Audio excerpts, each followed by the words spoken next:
আসসালামু আলাইকুম dear students, আশা করি তোমরা ভালো আছো এবং ঘরে আছো। তোমরা যে যেখান থেকে এই লাইভ ক্লাসে যুক্ত আছো সবাইকে শুভেচ্ছা। এটা আমার দ্বিতীয় সেশন। আজ আমি থার্মোডাইনামিক্স অ্যান্ড হিট ইঞ্জিন এই বিষয়টি দুইটি চ্যাপ্টার 4 অ্যান্ড 5 আলোচনা করব। শেষে এই দুই চ্যাপ্টারের কতগুলো প্রবলেম সলভ করব, অর্থাৎ এই অধ্যায় দুটি থেকে যে সকল ম্যাথমেটিক্স আছে সেগুলো করব। তোমরা অবশ্যই খাতা কলম নিয়ে বসবে। সুপ্রিয় শিক্ষার্থীবৃন্দ, আমি এখন আমার প্রেজেন্টেশন অংশে চলে যাচ্ছি। Welcome to our presentation session 2 thermodynamics and heat engine 6706 6th semester mechanical department chapter 4 the properties and laws of perfect gases presented by engineer Jannatul Ferdousi, Instructor Mechanical, Dhaka Polytechnic Institute. Learning Outcome, Chapter 4. What is ideal or perfect gases? Boyle's law, Charles' law, Gay-Lussac law. Explain the general gas equation or characteristics equation of gas. Value of gas constant are. Know about standard temperature and pressure STP. Solve problem. Ideal or perfect gases.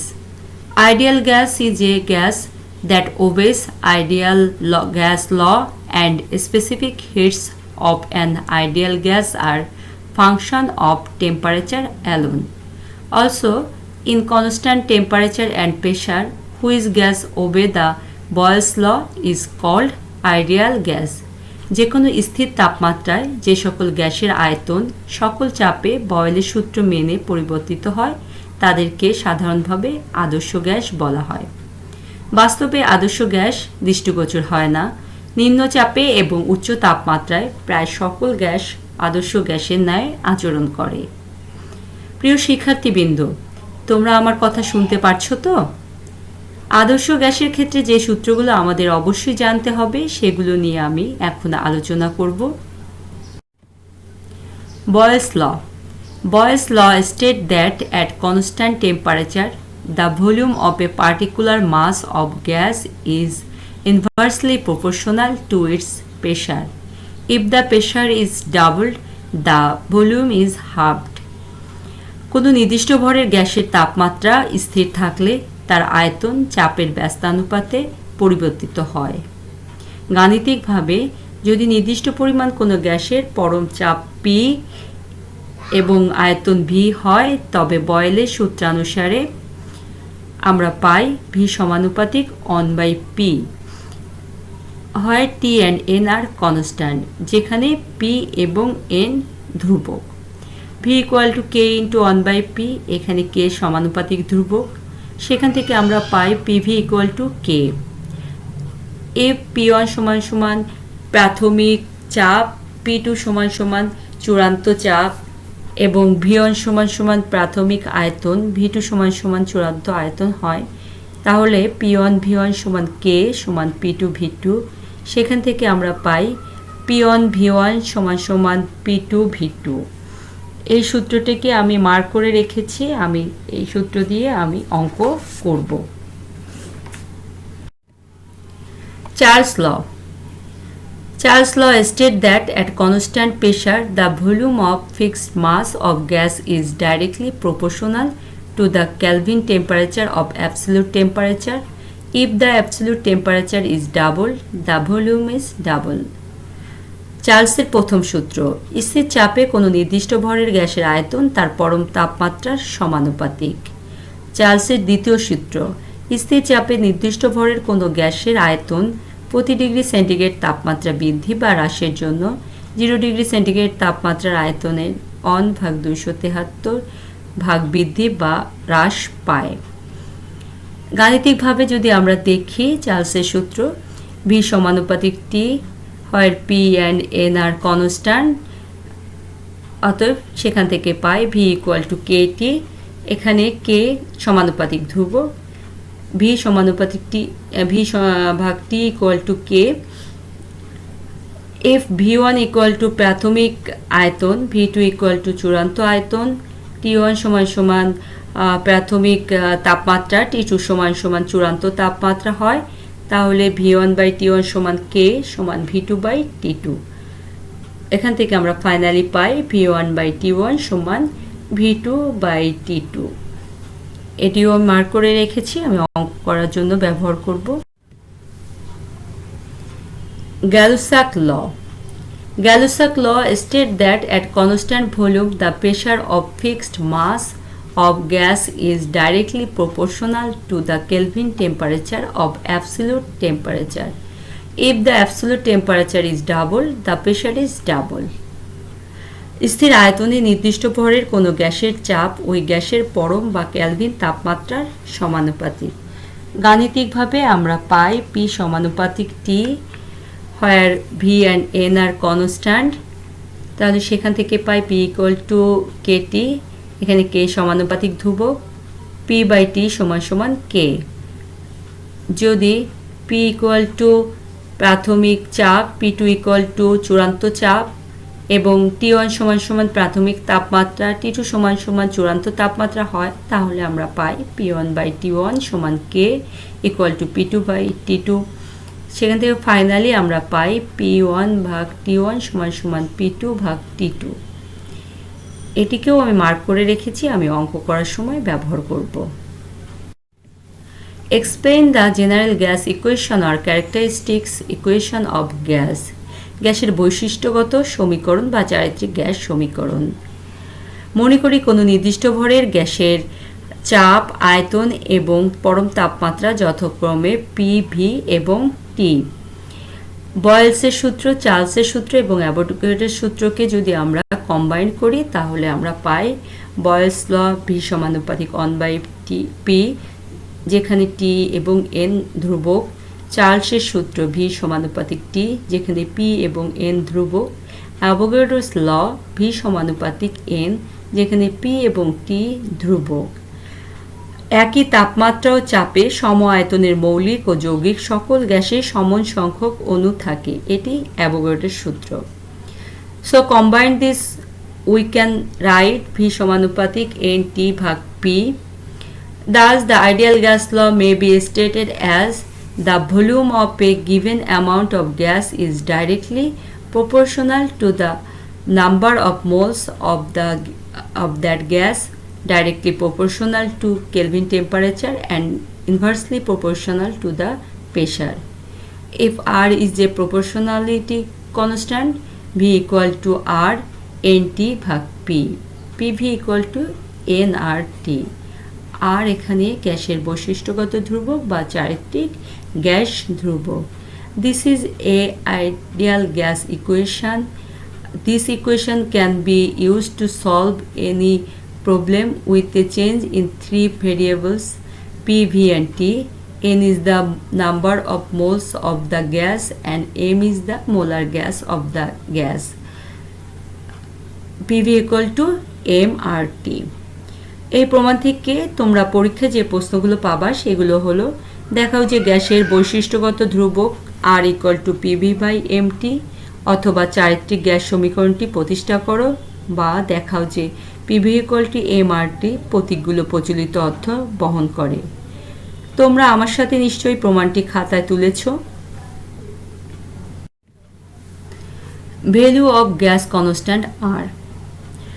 The ideal gas constant is also known as the universal gas constant or the molar gas constant or simply the gas constant. It is denoted as R. The dimension of the gas constant is expressed in energy per unit mole per unit temperature. PV equal to nRT is the characteristics equation of a gas. গ্যাসের বৈশিষ্ট্যগত সমীকরণ PV equal to mRT থেকে আমরা পাই R equal to বৈশিষ্ট্যগত gas ধ্রুবক। The gas constant R equal to 8.314 joule per mole Kelvin in SI unit, R equal to 0.0821 atom liter per mole Kelvin in MKS unit, R equal to 8.32 into 10 to the power 7 arg per mole Kelvin in CGS unit. For air, R equal to 287 joule per kg Kelvin in SI unit, R equal to 0.287 kilojoule per kg Kelvin, R equal to 29.27 kgf meter per kg Kelvin in MKS পদ্ধতি। আমরা বাতাসের এই gas কনস্ট্যান্টকে মুখস্থ করে রাখব, এগুলো অঙ্ক করার সময় আমাদের প্রয়োজন হবে। Standard temperature and pressure STP. Standard temperature and pressure. Standard temperature is equal to 0 degree or 273.15 Kelvin or 273 Kelvin. Standard pressure is on atmosphere or 101.325 kilopascal or 1.013 into 10 to the power 5 pascal অথবা 760 millimetre of পারদ। আমি এখন আমার পরবর্তী অংশে চলে যাচ্ছি, chapter 5 the internal energy of gases. Learning outcome chapter 5। What is internal energy? Internal energy of gas at constant volume. Internal energy of gas at constant pressure. Solve problem. Internal energy. At constant pressure, heat flow and internal energy are related to the system's enthalpy. The heat flow is equal to the change in the internal energy of the system plus the PV work done. অন্তর্নিহিত শক্তি। যদি কোনো বস্তু বা gas তার আয়তন স্থির রেখে কিছু পরিমাণ তাপ গ্রহণ করে, অর্থাৎ যদি গ্যাসটি কোনো বাহ্যিক কাজ সম্পাদন ব্যতীত সবটুকু তাপ শোষণ করে, তাহলে গৃহীত তাপের সবটুকুই এর ভিতর সঞ্চিত শক্তি বৃদ্ধি করতে ব্যয়িত হবে। এই সঞ্চিত শক্তিকেই ওই বস্তু বা গ্যাসের অন্তর্নিহিত শক্তি বলা হয়। Internal energy of gas at constant volume.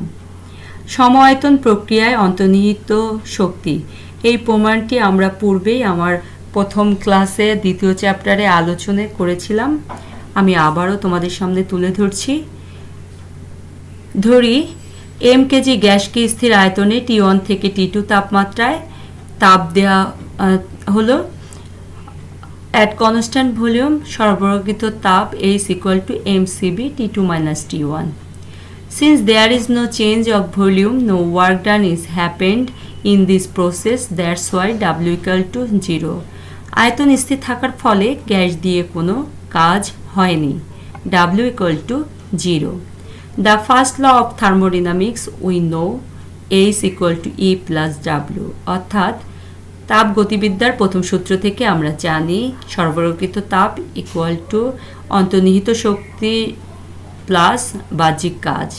At constant volume H equal to E plus 0, H equal to E আমরা জানি H equal to mCv T2 minus T1, সেখান থেকে E equal to mCv T2 minus T1 pi. That's why we say at constant volume internal energy is equal to total heat flow. স্থির আয়তনে অন্তর্নিহিত শক্তি সরবরাহকৃত তাপের সমান। Internal energy of gas at constant pressure. স্থির চাপে গ্যাসের আপেক্ষিক তাপ। এই প্রমাণটিও তোমরা প্রথম ক্লাসে দেখেছো, আমি আবারও তুলে ধরছি। ধরি এম কেজি গ্যাসকে স্থির চাপে T1 থেকে T2 তাপমাত্রায় তাপ দেই। At constant pressure work done বাহ্যিক কাজ W equal to P V2 minus V1 ভাগ J equal to M R T2 minus T1 ভাগ J। তাপীয় এককে আমরা জানি W equal to PV এবং PV equal to MRT, সেখান থেকে আমি সূত্রটি পাই। Internal energy equal to mCv T2 minus T1. The first law of thermodynamics we know H equal to E plus W, অর্থাৎ থার্মোডাইনামিক্সের প্রথম সূত্র থেকে আমরা জানি সরবরাহকৃত তাপ সমান সমান অন্তর্নিহিত শক্তি প্লাস বাহ্যিক কাজ। তাহলে আমরা পাই at constant pressure H equal to mCv T2 minus T1 plus MR T2 minus T1 ভাগ J তাপীয় এককে। At constant pressure, heat flow and internal energy are related to the system's enthalpy. The heat flow is equal to the change in the internal energy of the system plus the PV work done. সমচাপ প্রক্রিয়ায় সরবরাহিত তাপের কিছু অংশ বাহ্যিক কাজ সম্পাদনে অন্তর্নিহিত শক্তিতে ব্যয় হয় এবং বাকি অংশ বাহ্যিক কাজ সম্পাদনে ব্যয় হয়। Solve problem. আমি এখন তোমাদের কিছু ম্যাথমেটিক্স করাবো, তোমরা আমার সাথে করবে। এসটিপিতে 1 কেজি গ্যাস 0.799 মিটার কিউব আয়তন দখল করে। এমকেএস পদ্ধতিতে আর এর মান নির্ণয় করো। দেওয়া আছে প্রমাণ চাপ P = 10⁴ kgf per metre square, তাপমাত্রা T = 273 কেলভিন।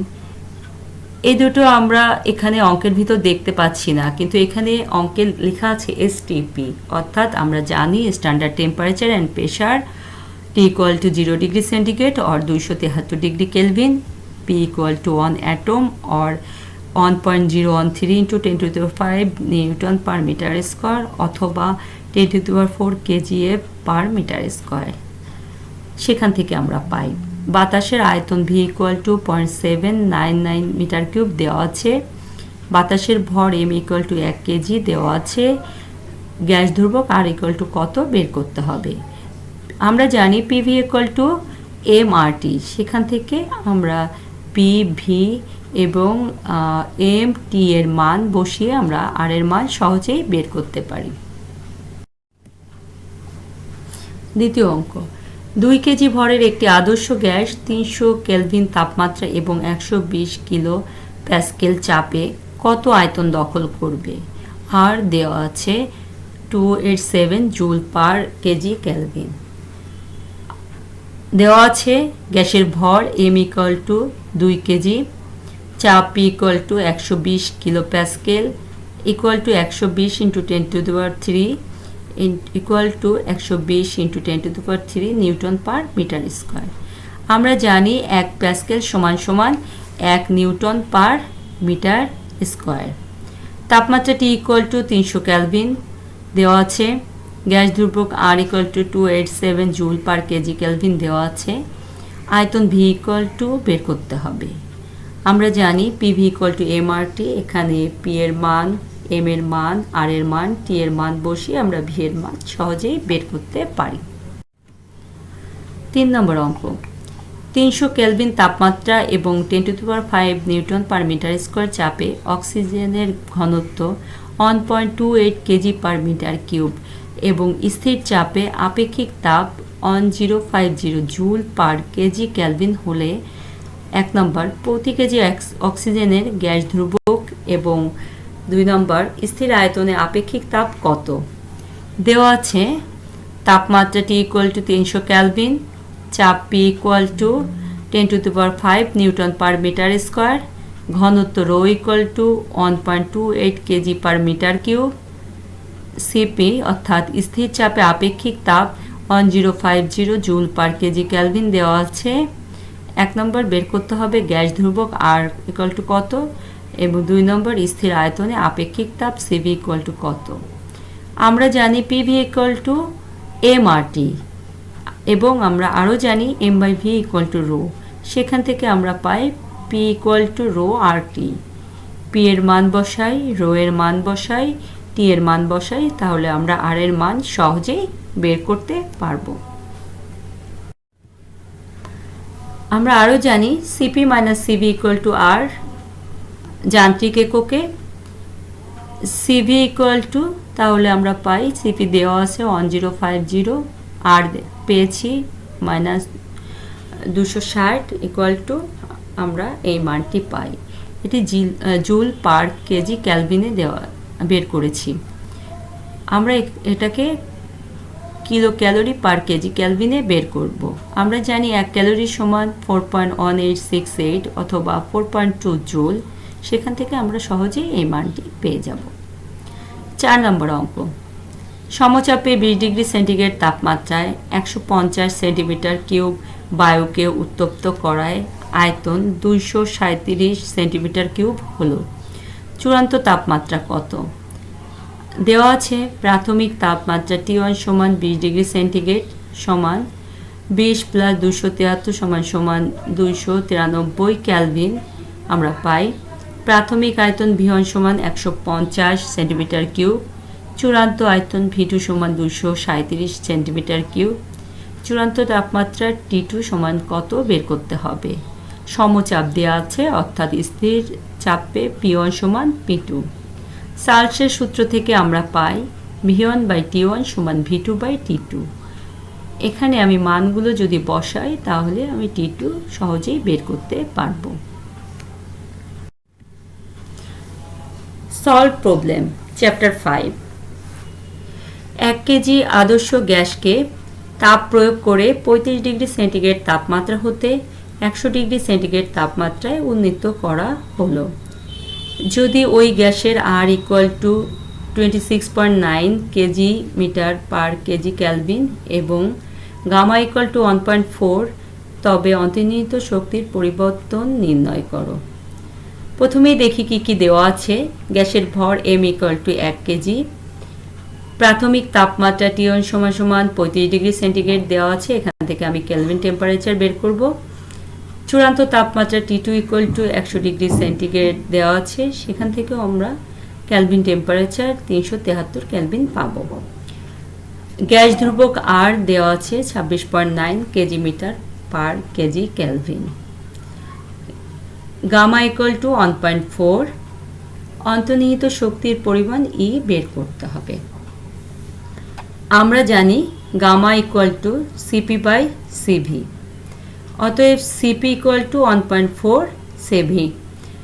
এটাকে যদি আমি 1 নম্বর সমীকরণ দেই তাহলে সমীকরণে চিহ্নিত করি। আবার আমরা জানি CP - CV = R, তাহলে 1.4 CV - CV = 26.9 মানগুলো বসাই। সেখান থেকে CV = 67.25 KG metre per KG kelvin পাই। এটাকে আবার যখন আমরা নিউটন মিটারে নেই তখন আমরা পাই 659.72 newton metre per KG kelvin. আমরা জানি 1 কেজি সমান 9.8 নিউটন। এখান থেকে আমরা পাই 0.65 kilo joule per KG kelvin. 1 number সমীকরণ থেকে আমরা দেখতে পাই CP = 1.4 CV।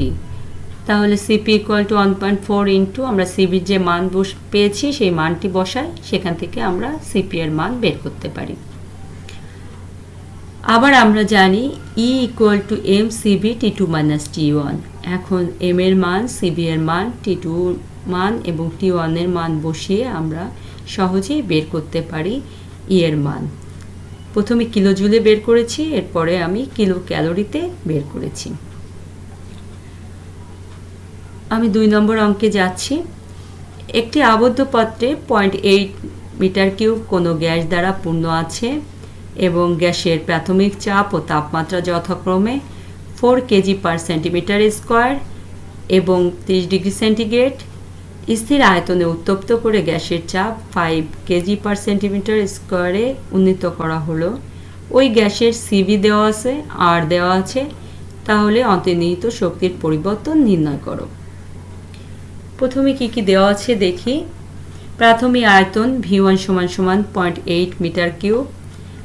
প্রাথমিক চাপ P1 = 4 KG per centimetre square দেওয়া আছে। প্রাথমিক তাপমাত্রা T1 = 30 ডিগ্রি সেন্টিগ্রেড দেওয়া আছে, সেখান থেকে আমরা 303 কেলভিন পাই। চূড়ান্ত চাপ P2 = 5 KG per centimetre square দেওয়া আছে। 5 × 10⁴ কেজি পার মিটার স্কোয়ার। আমরা জানি 1 kg per centimetre square = 10⁴ kg per metre square. CV = 0.17 দেওয়া আছে। গ্যাস ধ্রুবক R = 29.27 kg metre per KG kelvin দেওয়া আছে। অন্তর্নিহিত শক্তির পরিমাণ বের করতে হবে।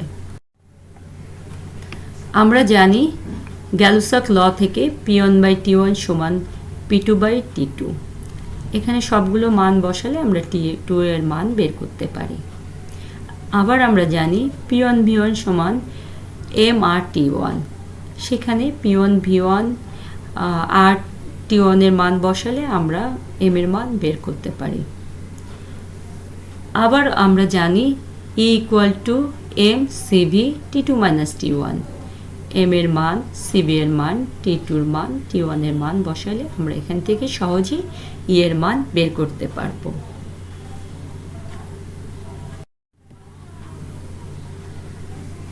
শিক্ষার্থী বৃন্দ, কোশ্চেন অথবা হোমওয়ার্ক চ্যাপ্টার 4 and 5, আমি এখন তোমাদেরকে কিছু হোমওয়ার্ক দিব যেগুলো তোমরা খাতায় লিখবা। আমি আশা করি তোমরা গত ক্লাসে যে হোমওয়ার্কগুলো দেওয়া ছিল সেগুলো খাতায় লিখেছো। 1. আদর্শ গ্যাস বলতে কি বোঝায়? 2. বয়েলের সূত্র চার্লসের সূত্র বলতে কি বোঝায়? 3. চারিত্রিক গ্যাস সমীকরণটি প্রতিষ্ঠা করো অথবা দেখাও যে PV = mRT, যেখানে প্রতীকগুলো প্রচলিত অর্থ বহন করে। 4. প্রমাণ তাপমাত্রা ও চাপ বলতে কি বোঝায়? 5.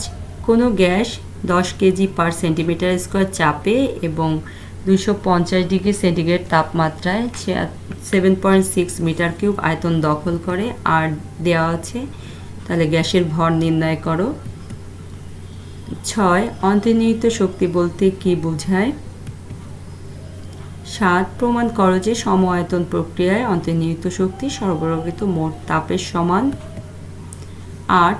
সমচাপ প্রক্রিয়ায় সরবরাহকৃত তাপের কিছু অংশ অন্তর্নিহিত শক্তি বৃদ্ধি করতে ব্যয় হয় এবং বাকি অংশ বাহ্যিক কাজ সম্পাদনে ব্যয় হয়, উক্তিটি প্রমাণ করো। আশা করি তোমরা এতক্ষণ আমার সাথে লাইভ ক্লাসে যুক্ত ছিলে।